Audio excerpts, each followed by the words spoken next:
I got to go to another meeting, but I try my best not to miss these men's meetings. They're very, very, very important to me and very important to us collectively. Before that, hold the line. Hold the line. Hold the line. Hold the line.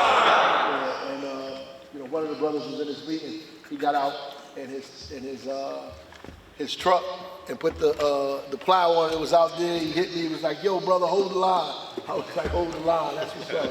But the reality is, I was talking a couple of days ago about the importance of third spaces, and this is our third space. Why third spaces are important? Because usually people's spaces are home and work. You go home and you go to work. Most of us, whatever your work is that you're doing, you go home and you go to work and you back home. The third space is important because in third space, you actually are making a conscious effort and decision to be there. Which is why in some instances, some of our elders, their third space is church. Right? Or the masjid, right? That's their third space, right? And that's why they spend a lot of time in those third spaces, because the third space is what actually gives them purpose. Right? So you home, you're doing the home stuff, you go to work because you got to make money and bills so you can take care of home. The third space is how you express yourself. So people go to church. That's why early on, politically, in the black community, the church represented how we cultivated leadership. Yes, sir. Yes. We actually cultivated leadership. People thought that we knew how to speak just because we was born that way and we got soul and we black. When I was in the governor's race, people used to say that to me, "Oh, you know how to speak." I said, "Yeah, that's from the black church." Right? That we come from a tradition of call and response that goes all the way back to the continent. So at the end of the day, this is stuff that you learn in the third space. So this is our third space. And I was talking to some young people in that conversation, and I was telling them the importance of creating third spaces for yourself. Where are you? Is your third space the block? Right? If that's your third space, it's not feeding you and you're feeding it. It's not feeding you, so you're not getting life from your third space, you're getting death. So you go to home, and some of these guys, their work and their third space is the same. Right. So that's why they're always stressed out. Because their third space and their work is the same place. Third space is the place I go consciously. I'm out of here, I gotta go here, take care of my mental, take care of my spiritual, get some food, some spiritual and mental food, feel good about myself. That's why I like coming to the men's meetings, because I got multiple spaces by God's grace. I got 4, 5, 6 of those spaces. Some people don't even have 3, some people have got 2. Right? But the reality is, this is one of my spaces that I get to come to and rejuvenate and think about how I'm going to empower myself, empower other people, and that's what this space is supposed to be for you. Even if you're not doing nothing immediately, you're supposed to come here and feel empowered. That's what it's supposed to do. That's what the third space is. If it doesn't do that, then it's not working. Right? You need to find another space. But that's what this is. That's why this is important for a lot of guys, because everybody in here not doing business. I know that, right? But the business they're doing is self-care, self-development, self-awareness, self-empowerment. That's important, right? So that's why we in this space. The last thing I want to say, we were talking yesterday, and we had a meeting, in Montclair, and the sister reminded me of a person from Newark named Cujo Bonquante. And I had to share that because when she talked to me about it, I was like, yeah, of course I know who that is. This is a brother who is Ghanaian royalty, who was Ghanaian royalty. So he was born in Ghana in a royal family. When he was born here, he was enslaved and brought to Newark. Not Alabama, Mississippi, North Carolina, Louisiana. He was brought to Newark, New Jersey. Cujo Bonquante, you should look him up. Cujo, he was born here in Newark, right? So he worked here as a slave, and they allowed him to keep his name. In New Jersey, people didn't know New Jersey had slaves, but they did.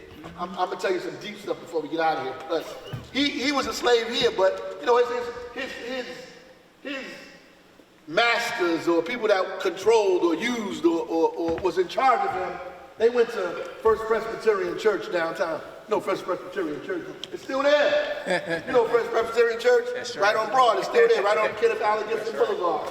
It's still there. So they went there, so they believed in liberty and freedom and justice and God, but they had slaves, right? Right? So that's the contradiction in it. But they had slaves. I'm getting to this for a reason. It applies to all of you in here, right? And so this guy, he worked, but then the American Revolution began. Meaning the colonies was fighting the British. Y'all learned that in the 5th grade. Come on. Yeah, that's right. Trying to overthrow the king and the king. You know, so the guy, the owner didn't want to fight in the war. And if you was rich, and it still applies today, if you was rich, you didn't have to fight in the war. You know what you could do?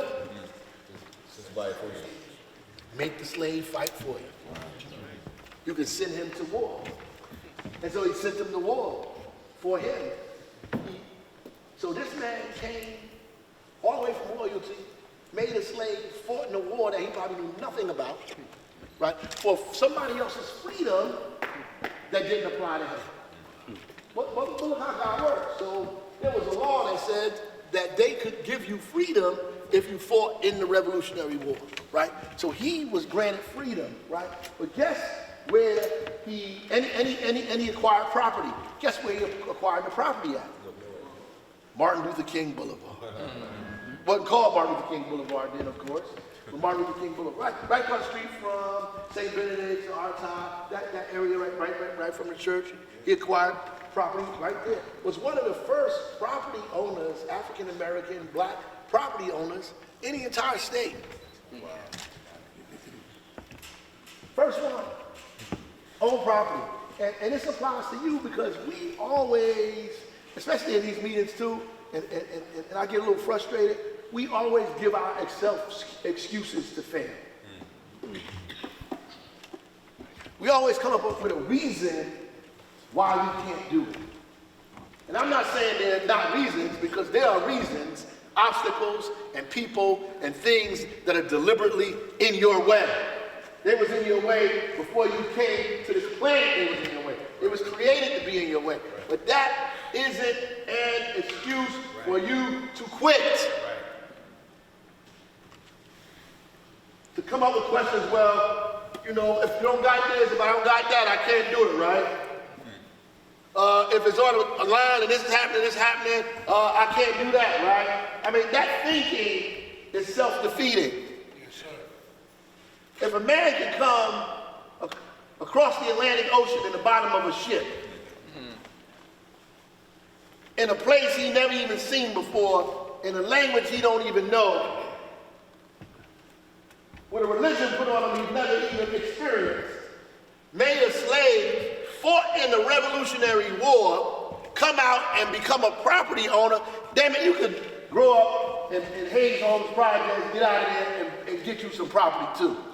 You could be born on Avon and whatever, and wake up and come up with an idea and build you something too. You can do it too. You come from generations of people who have done it in worse situations. So that's why I don't like to hear excuses. I agree that it's problems. I'm not the one to tell you that, you know, that this stuff, that white supremacy ain't real, racism ain't real, obstacles ain't real, haters ain't real. If you ain't got 3 haters, you ain't doing your job. You gotta count your haters. You get a new one every day. The more you work and the better at it you get, you're gonna get add a hater.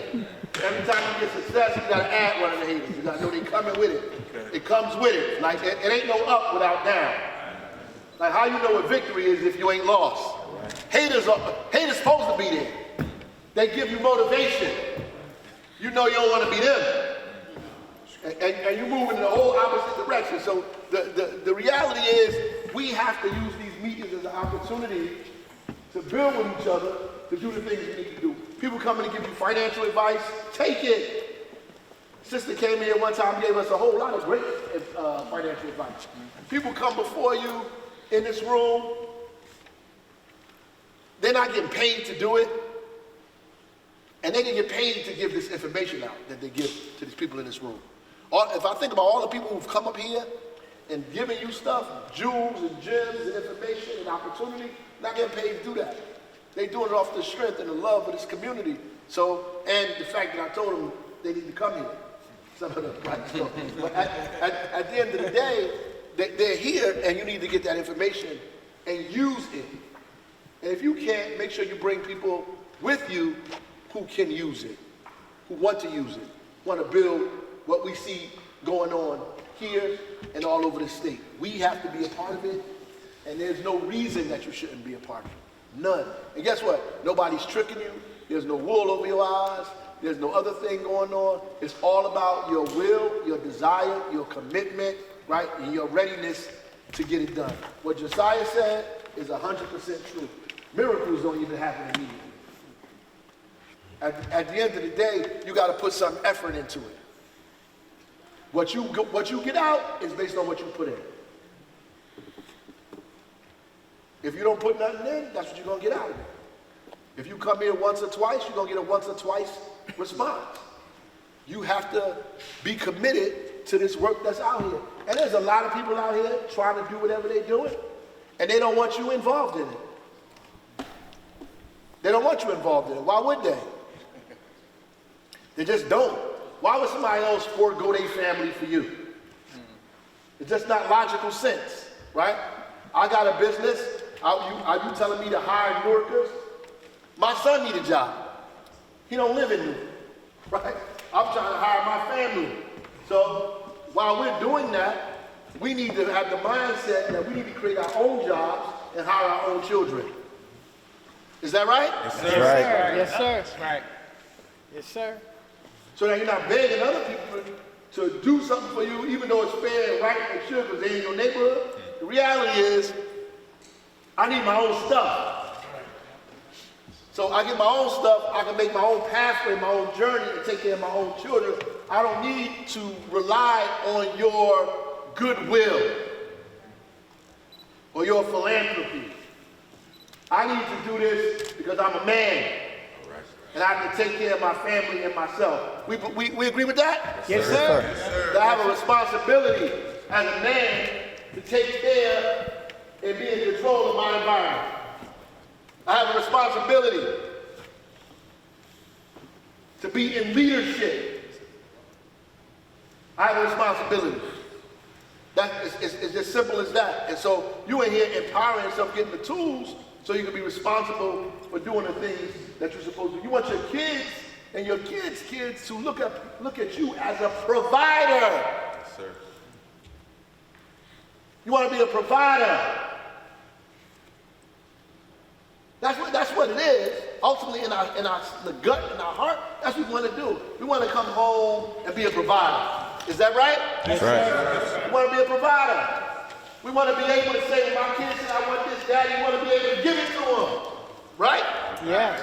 Give it to them. When your daughter is crying, you want her to call Daddy's name. Isn't that right? I'm telling you, that's facts. That's right. Facts. Facts. Why I hear my daughter crying upstairs? When she run downstairs and say, Daddy, that's the best feeling I have. She come looking for me. Right. She looking for me. Why? Because I'm going to get it right. Whatever's wrong, I'm going to make it right. Right? Whatever's wrong, I'm going to make it right. That's what she feels. Whether it happens or not, she feels it. Right? Even though I got to check it with Mom, but at the end of the day, keep it 100. At the end of the day, Smart man. Smart man. you know, she comes to me because she's like, I got to get it right. That's what we have to do. We have to get it right. Our kids are out of control because we are not showing power and dominion. Come on now. They can't come to us. We need to have power and dominion. How do we get that? Part of it is this. This is not the complete piece of it, but this is part of it. This is part of it, being able to take care of yourself. Being able to contribute to the household, pay a bill or two, show up to school, buy some sneakers, right? A pair of jeans, take people to eat. Something go wrong, to be able to show up and take care of it. Fix it with your hands if you have to. If you can't fix it with your hands, you get somebody to fix it for you. The second best thing I like is when mommy can't fix it, and my son say, Daddy, this is broke. Because you know what he's saying? He's saying, she can't do it, you can. And I can't do it either, but I know who can. I got a phone with a nice Rolodex thing in it, but I can call for your life is done. Lady, come fix it. But you know what my kids see? That is fixed. Right, right. That's what they see. They see, I spoke to Daddy and it got fixed. It got done. That's building respect. It got done, right? He knows something too difficult, my daddy may be able to help. Right? Is there something wrong with that? That's what we doing in here, man. That's what we doing. We're not complaining. We're not whining. We're not beefing. We're not pointing fingers. There was 1,000 people responsible for our position. We're not even blaming them in this meeting. Not today. Right? There might be a time when we have to hold people accountable, but this meeting today is about us. It's about us. I gotta go, but I was talking to a sister on the phone, business person.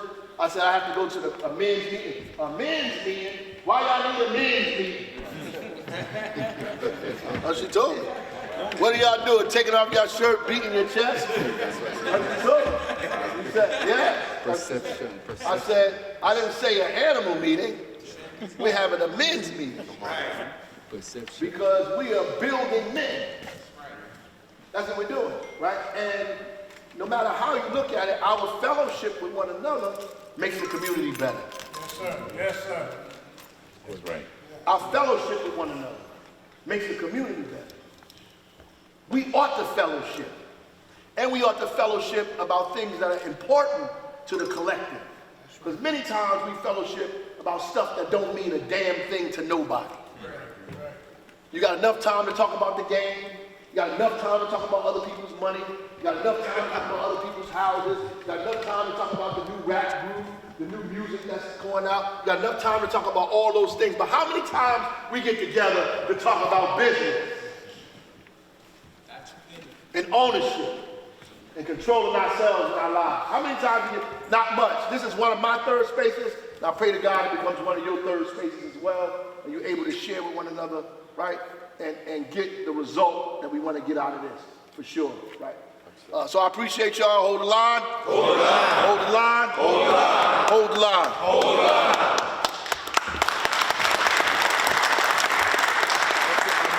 Huge round of applause. You could do better than that. Let's give him a round of applause again.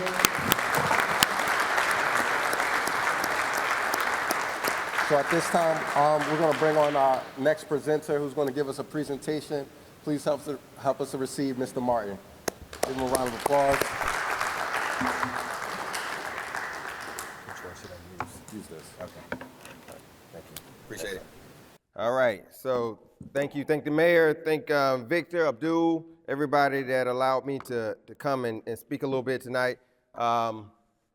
So like the mayor said, I'm gonna give some financial advice, but really, hopefully, it becomes a little bit more than just financial advice. I like to think of myself as more than a financial advisor.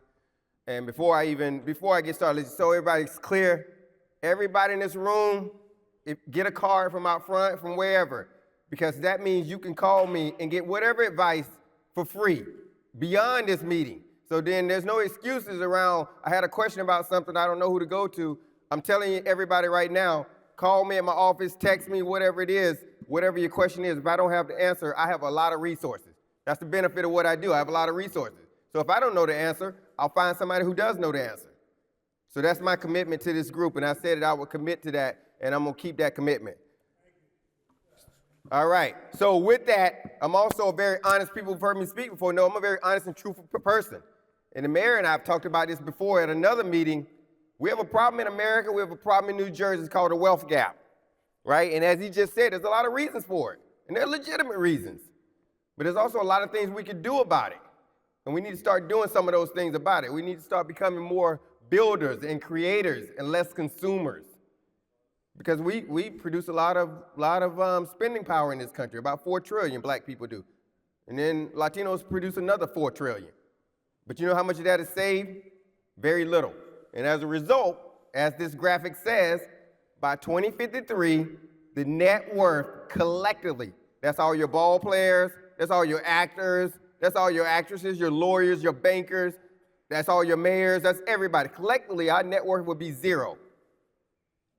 So I'm going to let you just let that sink in for a minute. Zero collectively, all of us together.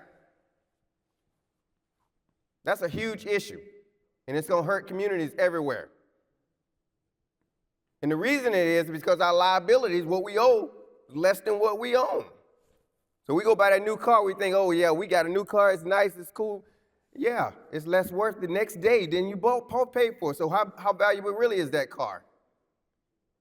You need to think about assets, not liabilities. So I won't linger on this, but I wanted everybody in this room to see this and to remember this graphic. 2053, 0.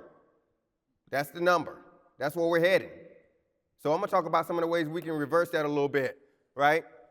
And the first one, I apologize to all my bankers in the room. Keeping your money at Bank of America, PNC, Chase, who else? Community Bank, Wells Fargo, bad idea. If anybody in this room has any money more than their money they need to operate their household and they're keeping it in the bank, guess what you're doing? And all our investors know this, right? You're giving the bank free money to go do what? Loan to our real estate investors to do what? Charge 6%, and guess what they just made off your money? 6%, and guess how much you made off of it? 0.01. So at the end of the year, your $50,000 is a whole $5. But they took your $50,000 and they made a lot more money off of it. So start thinking about this because there's options out there. And this is not investing. This is very simple stuff. You can go put your money in a CD, in a money market, in anything. Again, money that you're not using to run your household does not belong in a big commercial bank anywhere. I don't care who's the branch manager, your cousin worked there, it doesn't matter. It doesn't belong there. That's the first thing that I want you to take away from tonight. And so you see the example. I know business owners that have hundreds of thousands of dollars sitting around in the bank, and guess what that means? At the end of the year, that's going to be $4,000 that they can give to their employees as an incentive, as a bonus, as a Christmas bonus, instead of letting it sit in the bank and let somebody else make money off of it. So that's the first thing. The second thing about that is we all know there's inflation. Inflation is running about 3%, right? So if inflation is 3%, your money's making 0.01, guess what you're doing? Every day you're losing money, buddy. Every single day you're losing money. Whether you see it or you think of it like that or not, the reality is if your money is sitting there making 0.01 and everything around you is costing you 3% more, in some cases, some things cost more than that. Healthcare costs about 5% more every year. College tuition, if you're paying that, costs about 8% more every year. You're losing money. That's just the bottom line. I can't even sugarcoat that. That's just fact. There's only one vehicle that can keep up with inflation, that's the stock market. Now, I love it, right? Not because I worked on Wall Street for 19 years, because I realized that the only thing that can keep up with inflation is the stock market. Now, I'm not telling everybody to go out and invest in stock, but I am telling everybody to go out and invest in stock instead of complaining about somebody else is making money from investing in stock. So how do we do that, right? Well, let me give y'all a little example, something hopefully everybody can relate to. So my mother worked at this factory. I'm from Georgia. And it was, about 1984 or so, I was a young guy, and I was happy every time Christmas came around because my mother would buy us all kinds of stuff, bicycles, new shoes, jeans. We had all the freshest stuff. It was cool. And I said, where's this money coming from? She said, our company's giving us a profit sharing. Now, I was 8 years old, and I didn't know what that was at the time. Since then, I've learned what that was. So it was about $2,000. It was in 1984. In 1984, a company called Nike signed a young guy at the request of his mother, who operated a brilliant deal, named Michael Jordan. Right? We know about that story. So you take that $2,000 from 1984, and you buy Nike stock. Fast forward to where we are today, and this is no lie. I've done the numbers a many of a time. That same $2,000 is $1 million. Who said originally when we started, everything takes time? This takes time. It's not happening overnight, but it is happening. And it doesn't mean you have to have millions of dollars here, $1 million to start. You can start it with what you have, which is kind of my motto, right? Start with where you are. Wherever you are right now, just start. Wherever you are right now, start. If it's $50, $100, or whatever you are, start, because guess what happens? Over time, things that you don't even know, they become blessings for you. And now it may not benefit you, but I think I clearly heard the mayor talk about legacy and families and your next generation, right? As the saying goes, you should be doing things to help not your kids, but your kids' kids, right? So this is about generation. This is about legacy. So then there was another little company in 1987. You know, this company, we order a lot of stuff, at least probably our wives and girlfriends order a lot of stuff from here now. But this company started out selling books. That's what they were. They were a book company in 1997. And most people say, well, that's not going to work. It's not going to work. That's crazy. That's not going to work. Yeah, and the book thing probably wouldn't have worked. But they quickly pivoted, and they started doing something else. So now take $2,000 in Amazon in 1987, which is closer to where we are now than 1984, and that actually is a bigger number. That's $1.6 million. 2,000, 1.6 million, just like that. It's not magic. It's time, it's compounding, right? And it's the market. And then my last example is Netflix. We remember Netflix. All of us in this room probably old enough to know when Netflix was sending DVDs in those little red envelopes, right? We were happy to get the little red envelope, watch a movie, right? You should have been buying Netflix stock at the time when they were sending those little movies in those red envelopes because, you know, not as good as the other guys, but this was in 2006. That's $460,000 to buy whatever property, land, do whatever you want to do. Send your kids to college, put money in a trust for your grandkids, whatever you want to do. That's just 20 years ago. $2,000 20 years ago is that's $500,000 to do what you want to do with it. I give these examples because to illustrate a couple of things. One, it doesn't take a whole lot. But two, you know, the most precious thing we have in our possession is time. And some of us have less of it than others, but time is the most precious thing you have. And sorry, I forgot to start the clock on how much time I have, speaking of which. You know, time is valuable because it's the only thing that once it's gone, you're not getting that back. That's gone. So be wary of the time you have. And I won't show you this because it's not big enough, but basically what this was, if I was to show you what this is, most people, when I show you this, they get a little bit upset. They say, I wish I had known this. I saw a young man, this young man, right here in the front. How old are you, man? 8 years old. So he's right at my number 10 right there.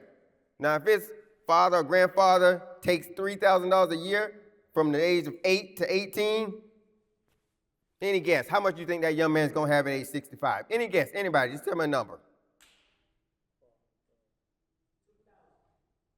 At age 65, $30,000 after 40 years. How much do you think he's going to have? Come on, my bankers. Tell me, my investors. I heard people over here talking about loan rates and all this stuff. How much is he going to have? You're getting close. That's right. That number after those years, and this is, again, a real number. That's $13.3 million. So there you go. I just gave you something. Young man, 8 years old, implore upon him to put $3,000 in any account for you for 10 years. And then he don't have to worry about leaving you life insurance, none of that stuff, because guess what he just did? He just gave you a beautiful gift right there. And all he did was take advantage of time, compound interest in time. Now, the interesting thing is look what happens if you wait. You see these numbers say 324,000 and 100,000? That's what happens when you wait until you're 40-year-old. That's what happens when you wait until you're 50-year-olds to do the same exact thing. Out front, I have a little flyer on the table. It kind of shows this same illustration, a nice, pretty picture, but this is what I call the cost of waiting. So what most people do, they wait. They make an excuse, right? Mayor said it, make an excuse. They, oh, man, I'm going to get started next week. Oh, I'm just waiting to get my stuff together. Oh, I'm waiting for tax time to come. All that's bull watch.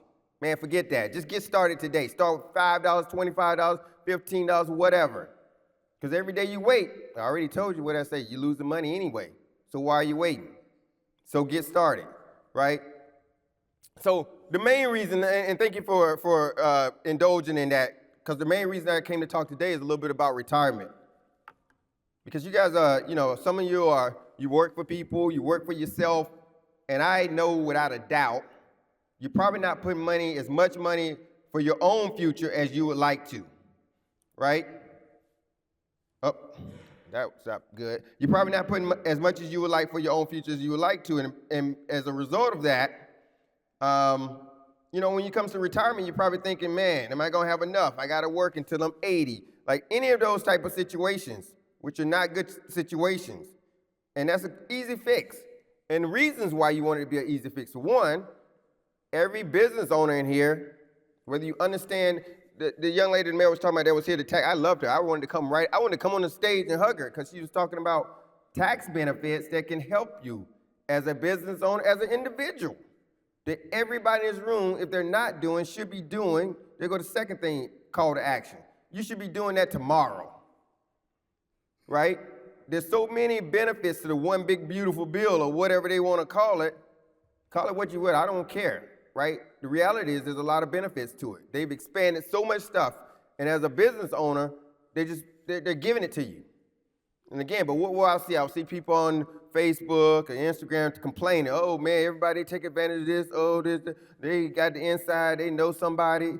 You know the same thing, and now you get to know somebody that can help you in the same way, right? The reality is, when it comes to retirement, I mean, the numbers are bad. They're pretty bad, right? If you're 55 and you have less than 25, you got a long road to hoe. It's going to be a long road, right? Because you're nervous. You're thinking about what's going to happen, how long it got to work. Work is changing. Now, most of the jobs will be fine. If you have a trade or skill or something like, you'll be fine. But there's some jobs that won't be fine. That's just reality. Because after we get through with software AI, we're going to go to physical AI. I told a guy that was working in, I think he drove the forklift. He didn't like it, but I told him the truth. Dude, in less than 5 years, I will bet anything that a robot will be driving every forklift in the factory. So if you're driving a forklift and you think, oh man, I'm going to ride off into the sunset driving my forklift, good luck with that. Tell me how that works out for you in the next 5 years. Because I'd be willing to bet that a robot will be driving that forklift. They'll do it faster, they'll do it more precise, and they'll do it without complaining. So the company's going to say, I'll take the robot, right? Right? And so, and 43% of people less than, this is all type of people. This is blue-collar people, this is white-collar people, this is Wall Street people. This is not a problem in this room. This is everybody. It's not a black problem. This ain't a white problem. This is an everybody problem. So we need to focus on this. This is important. And then this is even sadder, the top number, 73% of people expect to work in retirement. Like what? I don't want to see anybody in this room, no disrespect to people greeting people at Walmart, but I don't want to see anybody greeting anybody at Walmart. But if you don't do something now, back to my while you have time, that's going to be your future, right? And there's a number of reasons to it. One of the reasons is that this old one right here, right? We got tricked about this thing called Social Security. Social Security was never designed to be people's retirement. Now, I know you know people who are on Social Security, and maybe they got a little pension from somewhere. First of all, pensions are going away. Only about 16% of companies, organizations still offer, and most of those are state and local government and federal. And eventually, they'll decide to go a different route. They're already kind of heading that direction. So there go your pension. So forget that one. Just throw that out the window, right? So now you're left with the Social Security that's only going to provide you with about 40% of what you made. So let me just think about it. You were making $100,000, and everything around you is going up in price, and now you expect to live on $40,000 that's really worth less than the $40,000 was worth a few years ago. Now explain that math to me. That's not complicated math. That tells me that something in that equation is wrong, it's broken. So how do you fix that? You got to start now. Start with what you have. Start now. Take advantage of the tax code. You're a small business owner. You can almost write off most of everything. You can write off almost all of what you're contributing for yourself. So why wouldn't you be doing that? That's I think they call that free money to some extent. So you contribute to money for your future, and then they say, oh, you can deduct that from your income. Seems like a win-win for me. So don't wait on Social Security, right? Don't wait on Social Security, right? This is the same thing I got out front, the cost of waiting, right? You wait every time, 3 years at a time is less. The clock is ticking. No one's waiting on that. right? Now, and these are just some of the kind of ways, right? Say, well, I don't have a 401k. Well, if you're LLC, you're a small business owner, you're a sole proprietor, you can have your own 401k. You don't need a company. They have solo 401k, owner 401k. You can do that yourself. So there you go. That 24,000, 25,000, they allow almost 25,000. There you go. You get the 100% reduction in your compensation. So why wouldn't you do that? The same thing goes for all the other stuff. IRAs, simple IRA, SEP IRA goes up to 72,000. So for you say, well, I make too much money. Great. There you go. Go with a SEP IRA and deduct more money. Save on your taxes. That's basically what I'm saying here. Is that it's not about just your future. You're going to save on your taxes too. So you got a 2-for-1. A 2-for-1, right? And then we know about the famed Roth IRA. That's even better, right? It's even better because guess what's going to happen? That money's going to grow, that $1 million you have in Nike, and when you get ready to sell it because you want to ride off into the sunset, you don't pay no taxes on it. You don't pay taxes on the gains. You don't pay taxes at withdrawal, and that's a beautiful thing. That's what the Roth IRA gets you because you're going to put in after-tax money. It's going to grow tax-free, and you're going to withdraw it tax-free. So, again, I could talk all day about those type of things, but I want to get through some of the other things. And so this is just a little example. It just shows you the government's already giving you a 20% discount, even if you were working for somebody, when you contribute money to yourself. So I'll say it again. Take advantage of this stuff, right? Everybody else is. So we should be taking advantage of it as well. So before I end, I want to talk about this one because this is an important one for me. It's about protection. Now, if I were to ask someone, my man right here in the green, what's the most valuable thing you own? There you go. My man got it right on the. That's the number one. He got it right. He's sitting in front of the class for a reason. He's an A student right there. Your life, man. You're the most valuable thing you own. So if you don't protect that, what happens to your family if you're not here, unfortunately? They just lost that. Not that our paycheck defines us, but our paycheck does provide for the people we care about. That's why in this first box is home, health, and family, because that's really what you're protecting. So everybody here who doesn't have life insurance, third call to action, you need to get a policy tomorrow. However you need to do it. Now, I have recommendations on what I think you should do, and especially depending on your business owner or you work for somebody in a situation like that, you have kids, you don't have kids, right? There's all kinds of scenarios, but the reality is that, and I was going to include this slide and the difference. A lot of people know about the Rockefellers versus the Vanderbilts, right? Two very rich families, right? Well, you can go anywhere, Instagram, TikTok, and it'll show you the examples of what the Rockefellers did that the Vanderbilts didn't, right? And the Rockefellers got smart, and they learned how to use trust and life insurance and all these things to pass wealth on to the next generation. Because there's one thing that's for certain. One, you're going to have to pay Uncle Sam those taxes. And two, we all going to go. Unfortunately, as sad as it is, right? And so when that happens, don't leave your family in a situation, because as a friend of mine, she's a funny girl from North Carolina, she say, GoFundMe is not life insurance.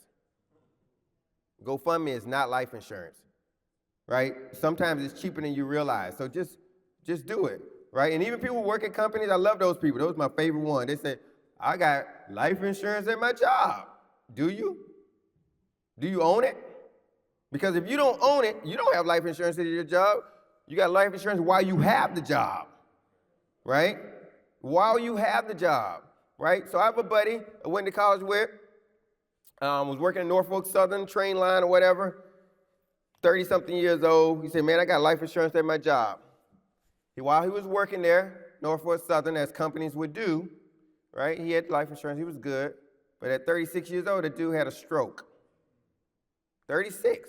Again, these things, he didn't die, right? But he had a stroke. And guess what happens when you have a stroke at 36? You can't get life insurance. So that life insurance he had at his job was all he had. Well, Now he's holding on, he's praying, oh man, I got to keep this job. He got to kiss whatever butt, he got to do whatever he got to do, right? Didn't save him. They laid him off, whatever. Now he's starting somewhere else and he has no life insurance. Because he is 36, he had a stroke, he can't get life insurance now. So as I would say, get it while you're young and healthy, get it while you're old and healthy. Whatever you got to do, get it. Because if you want to protect your home, your health, your family, that is the way. But the second piece of it is you protect your income too. And then on top of that, you can protect your assets too. Because people who know the rules of it and how it works, that's why I put that buy-sell agreement flyer out front, know how to use life insurance for key person insurance. You have an employee, and that's your guy, and you only have 2 or 3 of them. You have one guy, and he the only guy know how to work the machine. You have a machine shop, and you building boats for a factory, and you say, well, man, if I lose that guy, we're going to be in trouble because they don't make them like this anymore. So what happens when you lose that guy? Well, the business is probably going to be in trouble. You know how you get around that? Key person insurance, right? Mayor talks about business continuity and succession. Those are the type of things you use to protect your business and hence protecting your assets and protecting your income and then protecting your family. It kind of works backwards. The same thing with buy-sell agreements. You have multiple partners. You guys go on a deal together on some real estate, you become partners. First of all, legalize it, get a structure in place, take out insurance on each other. That way, if one of you pass away, guess what happens? The life insurance buys the other person's interest in the business. That's how they do it, and I don't know who they is, but I'm telling you, that's how they do it. Right? So think about that. So the last one I'm gonna close on is this slide. I love this. I like pretty pictures because there's a funny thing that happens, and this is, I talk to a lot of people, like I said, I have white clients, black clients, Greek clients, German clients, whatever, right? But the black clients are the only ones that have a problem with paying for life insurance, it seems. Like, they have a policy, but a $5,000 policy that won't even bury you in this day and age is not gonna get you very far. So generally what we have is, we have all those things at the top, the clouds. Auto insurance, commercial insurance, homeowner insurance. No one complains about that. They may complain about it, but you pay it every month, right? And the funny thing about that is you hope you never have to file a claim, right? You're like, man, I got this, but I don't want to get in an accident because I don't want to file an auto claim. But you pay that every month. You never complain about it. You're giving State Farm, Allstate, Progressive, whoever, you're giving them a whole lot of money every month, right, to protect this car. But like my man just said, but you yourself, the most valuable asset, you have nothing on yourself to protect you. And you have a problem with paying for something on yourself. Now explain that to me, because you pay for that car that's losing value every day, but you don't want to pay for yourself that's probably gaining value every day. The logic itself doesn't even make sense to me. That's why when you look at a house, and I know we got real estate people here, life insurance is in the foundation. Everybody know, without a good foundation, you might as well tear that thing down, start over. Because that's the bottom line. And disability insurance is right there, because if you can't if you're a skilled painter and you can't paint anymore because you're disabled, well, good luck trying to get your $673 out the state when you were making $5,000 a month. What's that gonna do for you? These things are important, and that's why I wanted to come and talk tonight, right? Because these things are important, and we need to be aware of it. The last thing I'll say is, and you can't see this, so I apologize, but basically what this is an illustration. It's a real example, because I like real stuff. I'm not just talking to you guys in abstract. I'm going to show you real numbers for what an illustration of policy look like when you build cash value in a life insurance policy. Now, this happens to be for my daughter. She's 6. Yeah, I said that right. If you have a kid or a grandkid, they need 3 accounts, probably 4 right now. 1, they need a cash value building life insurance policy. 2, they need a 529 or some type of custodial stock account. And if they're old enough and you got the right business structure, they need a Roth IRA because they work for you, remember? Because that's what everybody else does. Blue Ivy worked for Jay-Z and Beyonce. Think about that for a minute. She have a Roth, so she had the advantage of an adult, although she's a child. And the reason you do that for them, because at 8, if he has all these accounts, that man's already wealthy, right? He's already wealthy. And you already set them up because he has time. And you can put $5, $10, $15 into these things, and it's gonna be magnified. But the other thing about it is, cash value in life insurance, beyond the business stuff, I heard a guy saying, oh man, I can get you 6% on a loan. Why are you taking a loan from your money guy, your hard money guy, when you can go borrow from yourself for 1% or less, for 0%, and they'll pay any taxes? That's what I would do. I would go borrow from myself. I'm not going to borrow from anybody else. That's what the benefit of these things can do for you. So I'll close on the last piece is on estates. So for so long, we've been told in our communities, oh man, you got to have a will. Really? I mean, it's better than nothing. But I wouldn't sit up here and tell you go write a will tomorrow. Now, if you don't have anything, you say, oh, I can't afford a trust, I don't have time, maybe I don't have the assets, which is probably false as well. You don't think you have the assets, but you do. Right? A trust is not for rich people, a trust is for everybody. And a will, all it does is get you in court. Right? It's going to probate no matter what. They got to validate it. The judges got to agree that everything's in order. And then it's still a process for the executor to go through the process. And then, on top of that, it's public record, like a lot of stuff in our life. When it goes to probate, guess what it is? Everybody know your business. They know it, because that's what a will gets you. Probate and no privacy. What we need to be thinking about is a trust, right? It's more powerful. You can add stuff. You can make it the owner of stuff. You can make it the beneficiary of stuff. You can set the rules the way. If you got a kid and you know he's not acting right because he's on the block, you say, man, you're not getting this money until you're 45. You ain't getting this money until you're 65. You can't do that with a will. You can be very specific with your intentions.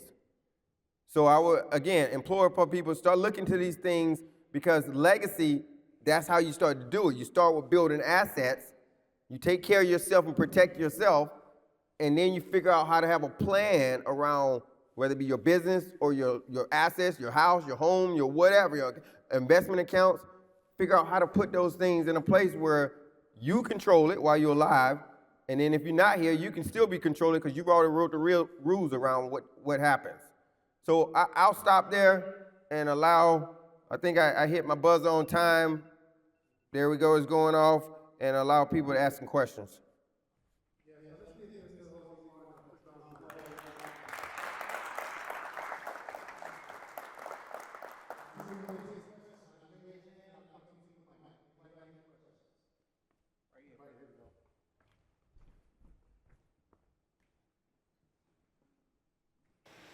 What's the key person insurance?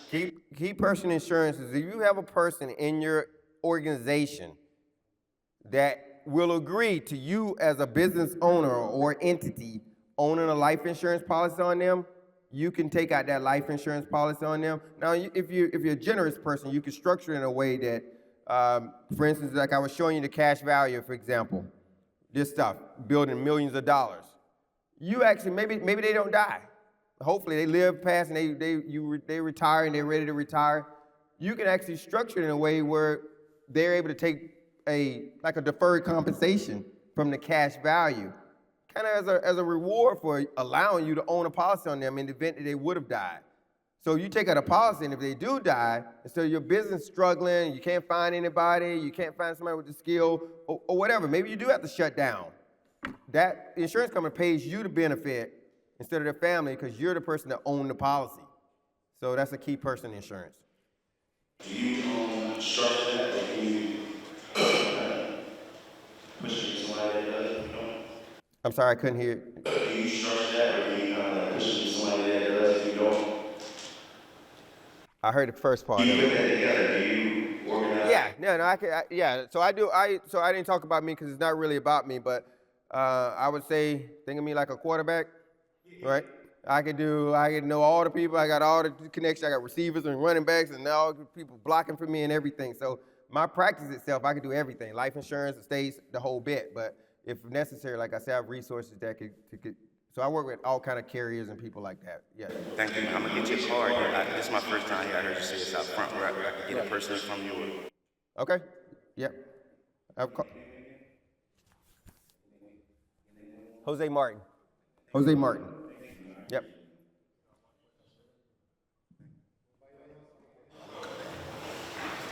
I'm a little bit of life insurance, probably related to my 40s. So as far as when I called, it seemed to be pretty expensive. I guess the rates increased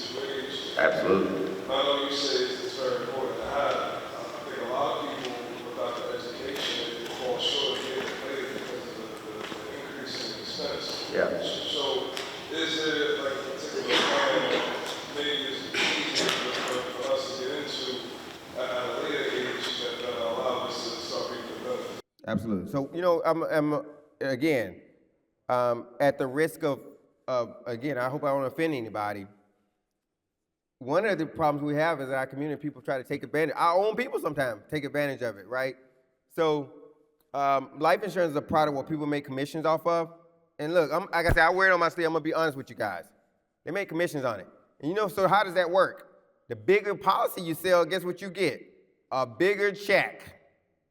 So be wary of it's so expensive, because without the knowledge that you just said, they may be just offering you the most expensive option. Because for them, so I'm a fiduciary. I don't do that. I have to do what's in everybody's best interest, right? You become a client of mine, I have to do what's in your best interest. I can't walk the line based on what is best for my pocket, right? And I love that hat that I wear as a fiduciary because of that. Now, I do earn commission on certain things, but at the end of the day, I still have to think about, is that in your best interest to have this product versus that product? If it's not, because maybe your budget doesn't support it, then I don't do that. I find what works for you.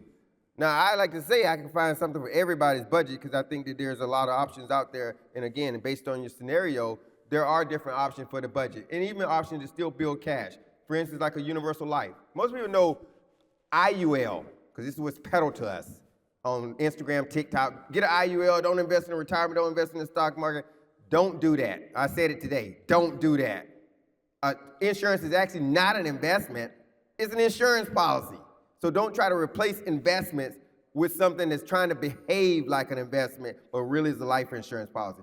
Because the problem with an IUL is very, very expensive, because you have to overfund it to keep it from lapsing. So you don't want to get something in 5 years that's lapsed and you paid all this money, because you're not getting any money out of it. So there are other universal life policies that don't work like that, that are significantly cheaper, that still build cash value, and oh yeah, you could borrow from yourself at 1%. When you say you're fiduciary, that means basically, excuse me, Go ahead. but I'm assuming you say you do make money. I do make money, but I have to still operate what's in my client's best interest. That's what that means. What separates you from, like, if I call State Farm and speak to one of them agents in terms of? I'm gonna tell you what separates them. You remember when Midas was a brake company? And then all of a sudden Midas started saying I could do everything, alternators, transmissions, everything else.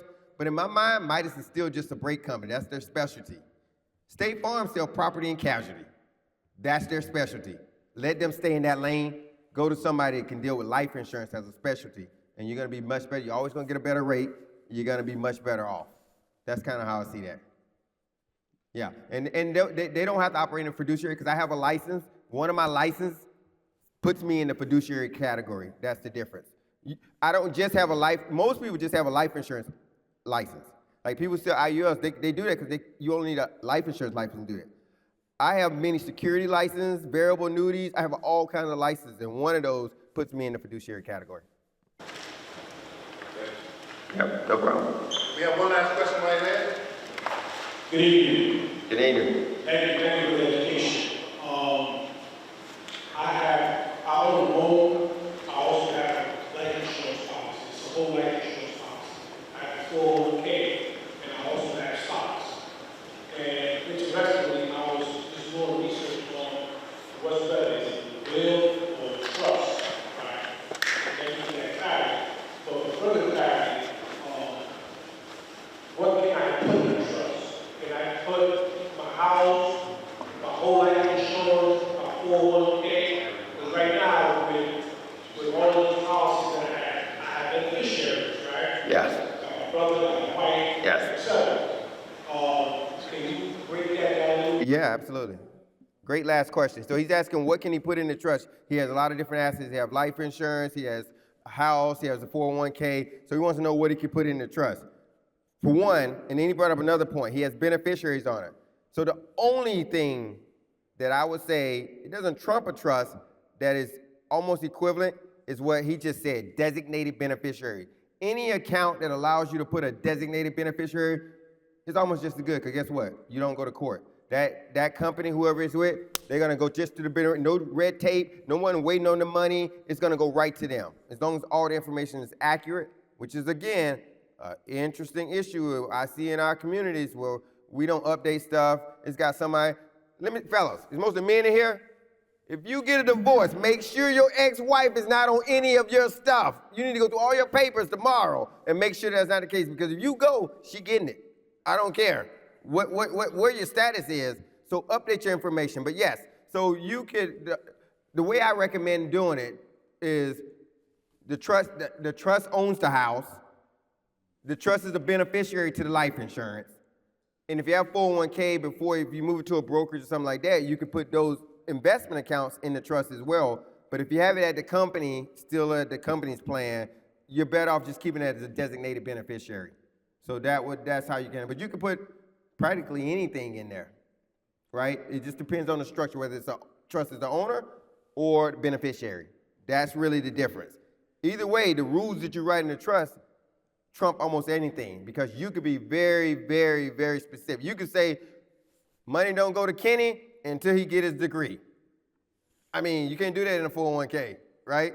That's where the trust has a lot of power. Absolutely. Well, thank you guys. I appreciate it. Appreciate the time.